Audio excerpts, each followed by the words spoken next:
Please subscribe and don't forget to press the bell icon to get notified whenever we upload a new video. You know, last time we spoke, which is about a little over a month ago, you said markets will differentiate between good quality and poor quality mid-caps. At that point also, I mean, the focus essentially was on this huge pressure that mid-caps and small caps were facing. It's only gotten worse. Where is that differentiation already starting to get made, Andrew, in your eyes, or not yet?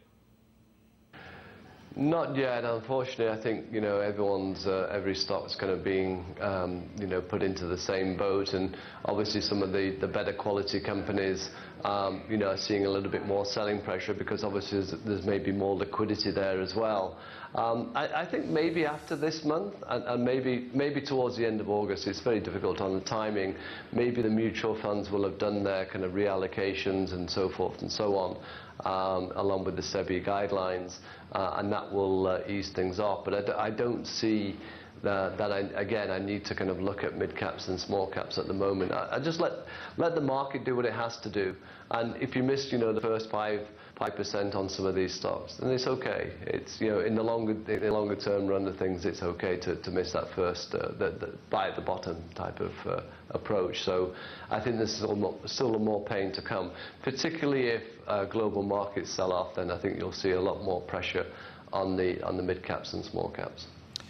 You know, how is the market, in your view, reacting to earnings? Let's talk about the big earnings which came through the week, right? I mean, Bajaj sold off in a big way, actually. I mean, there's Bajaj Finance then. I'm talking about Bajaj Auto, which sold off in a big way. Bajaj Finance, strong numbers, good performance this week. There was RBL, Kotak, Mindtree. Ashok Leyland was a big one, down 18% this week. Is the market, I mean, the bar quite high for outperformance given where valuations are? And maybe that's the right way to react to these earnings. Yeah, it's a kind of a reverse of last quarter, right, when I suppose expectations were quite low in terms of earnings. So, you know, that if you met or beat expectations then you were rewarded very well. But since then, a lot of these stocks have continued to move higher. So I think the trend we're seeing now is that if you meet, then, you know, there's profit taking, you know, in the very short term. If you beat, but you have to beat by a wide margin, that's when you get a little bit more upside. So I think the market's not rewarding as much as it did last quarter because valuations for a lot of these stocks are very high at the moment, and I think that's where we are. And as we said, that, you know, there's only 4 or 5 stocks which have led this market, and it's not necessarily because their earnings were great. Okay, so where, you know, last time we spoke, you were talking about FMCG, private banks. You also interestingly mentioned that corporate capex type stocks could start to look interesting. Again, we've not seen any evidence of that, Andrew. No, it takes time.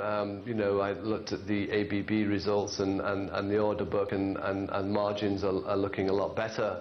So now whether that's across all the capex type companies, it's difficult to you know, kind of put a broad brush on it. But it takes time. You know, I looked at the ABB results and the order book, and margins are looking a lot better. So now whether that's across all the capex type companies, it's difficult to you know, kind of put a broad brush on it. But I'm a little bit more encouraged by what I'm seeing there.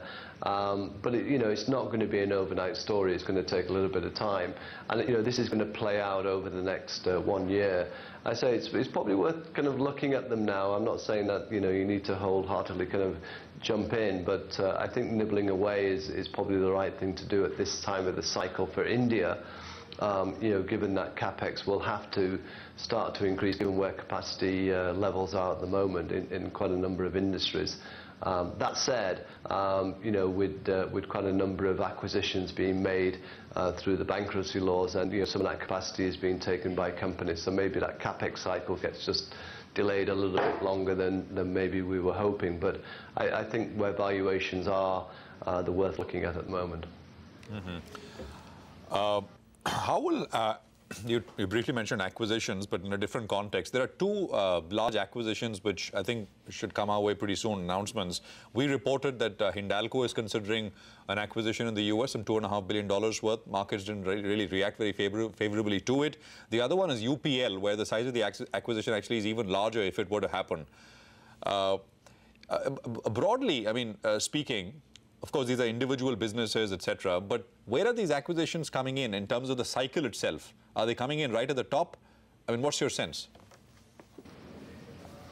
Well, not knowing the kind of details of the acquisitions themselves and what price they'd pay, you see, this is where you are. If you're making overseas acquisitions, you've got to say, where are we in the cycle?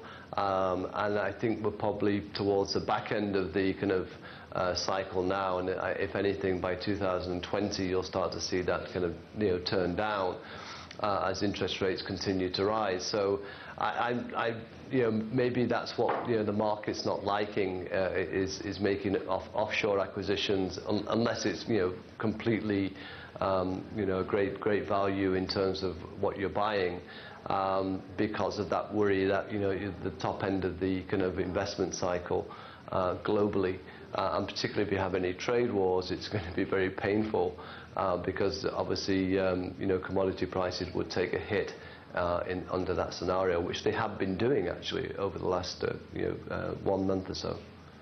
Fair enough. So, I mean, to wrap up, Andrew, any specific opportunities? We know what you like. I mean, corporate capex, private banks, consumption, IT. I mean, the usual stuff. But what should be the mindset really? Protect, preserve what you have, or be opportunistic? What's the frame of mind you have at this point? So opportunistic is fraught with danger at the moment. I mean, I've one of my favourite sectors to dislike is pharmaceuticals, and it had a bit of a run and has been hit hard again because of the problems that they keep facing. So I think for this month and going ahead, it's really, it's going to be really just hunker down and just let the markets do what they have to do. I think trying to second guess the markets at this point is just going to hurt you, and I think it's been hurting a lot of people. I've just been come back this week from watching England in the World Cup, and there's more excitement there than I can feel in the market, even though you said at the beginning that we're near to highs. The pain below those 5 stocks is huge. And it's very evident. And broadly speaking, you believe that the broader market will drag the large cap indices lower, and it won't be the reverse. It's not as if the Nifty is going to pull the rest of the market up with it. Well, it hasn't done, really, has it? I mean, if you look at it, it's there's only 4 or 5 stocks which are really helping. Yeah. And so the kind of Nifty 50's lost one of its zeros, I think, or the only zero.